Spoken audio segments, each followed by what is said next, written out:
महाराज युधिष्ठिर के पूछने पर मुनि श्रेष्ठ मार्कंडेय ने नर्मदा जी के अवतारों की कथा सुनाई। स्वामी कार्तिक का कहा, स्कंद पुराण में 8.5 लाख श्लोक हैं। वे शिवलोक में गाए जाते हैं। इनके आधे 4.25 लाख श्लोक विष्णुलोक में गाए जाते हैं। इनके आधे 12.5 लाख श्लोक ब्रह्मलोक में गाए जाते हैं। 84,000 श्लोक मनुष्यलोक में गाए जाते हैं। मुनि श्रेष्ठ मार्कंडेय बोले, आप नर्मदा अवतरण की कथा सुने। भिन्न भिन्न कल्पों में भिन्न भिन्न प्रकार भक्तों ने तप किए, शिवजी से वर पाए। पूर्व काल में ब्रह्मादि देवताओं और दैत्यों ने मिलकर शिवजी की आराधना की। भोलेनाथ प्रसन्न हुए।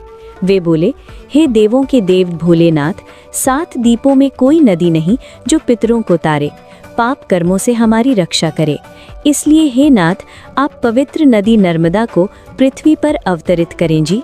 शिवजी बोले, नर्मदा का वेग कोई नहीं रोक सकता, अतः आप नर्मदा को छोड़ अन्य नदी मांगो। देवतागण, हे प्रभु, नर्मदा को ही आप अवतरण करें।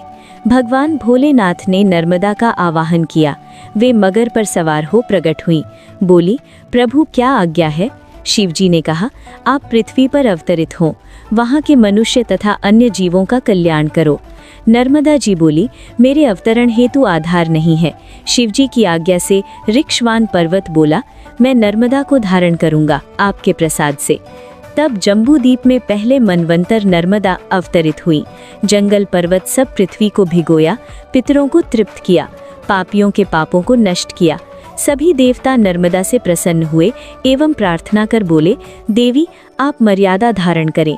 लेकिन 21,000 योजन के प्रमाण वाले 7 तलों को फोड़ नर्मदा रसातल में चली गईं। फिर प्रलय होने पर देवलोक में चली गईं। मार्कंडेय जी बोले, हे राजन, नर्मदा का एक और अवतार सुने। चंद्रवंश में स्वरोचिष मनवंतर चक्रवर्ती पुरुलवा राजा हुए।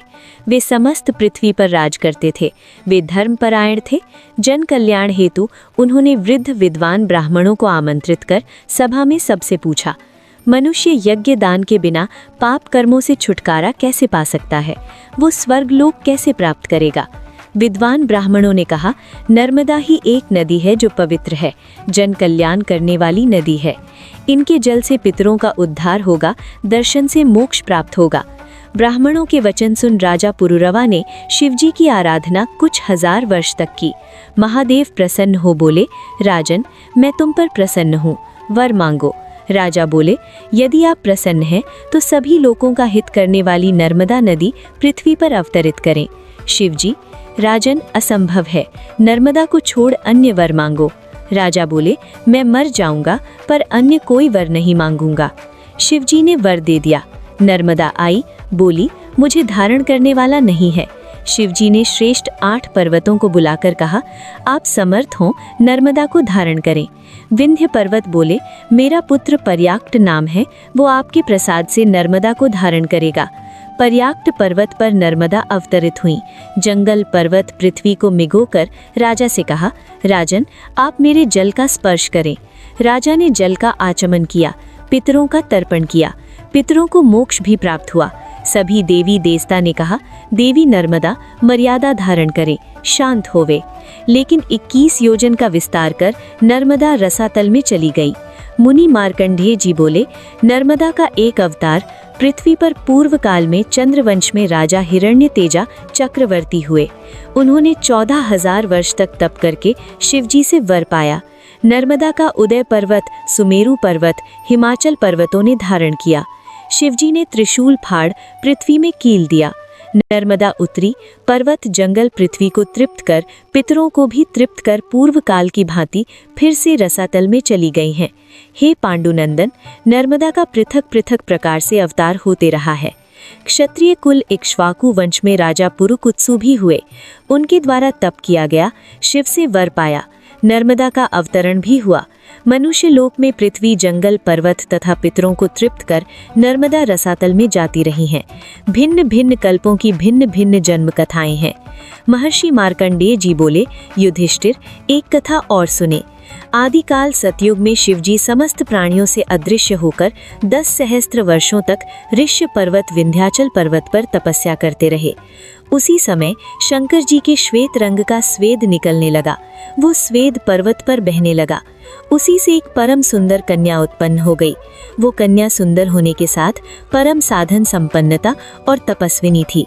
उसने उसी पर्वत पर शंकर जी के सम्मुख ही एक पैर पर खड़े होकर घोर तप किया।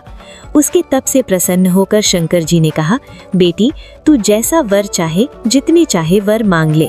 तब नर्मदा जी ने कहा, यदि आप प्रसन्न हैं तो मुझे इतने वर दीजिए, पृथ्वी पर मैं अमर हो जाऊं।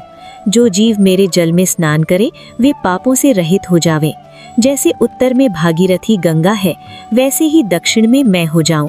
समस्त तीर्थ के स्नान का फल मेरे जल में स्नान करने से प्राप्त हो जाया करे। मेरे दर्शन आदि से मोक्ष प्राप्त हो जाए। आप सदा सर्वदा पार्वती सहित मेरे जल में निवास करें। मेरे जल से जिस पाषाण का स्पर्श हो जाए वो आपका रूप हो जाया करे, नर्मदेश्वर शिव। जब नर्मदा ने इस प्रकार के वर मांगे तब शिव जी ने तथास्तु कहकर ये सब वर दिए। अगर आप चैनल पर नए हैं तो सब्सक्राइब करें, लाइक करें और कमेंट बॉक्स में लिख ही सकते हैं नर्मदे हर।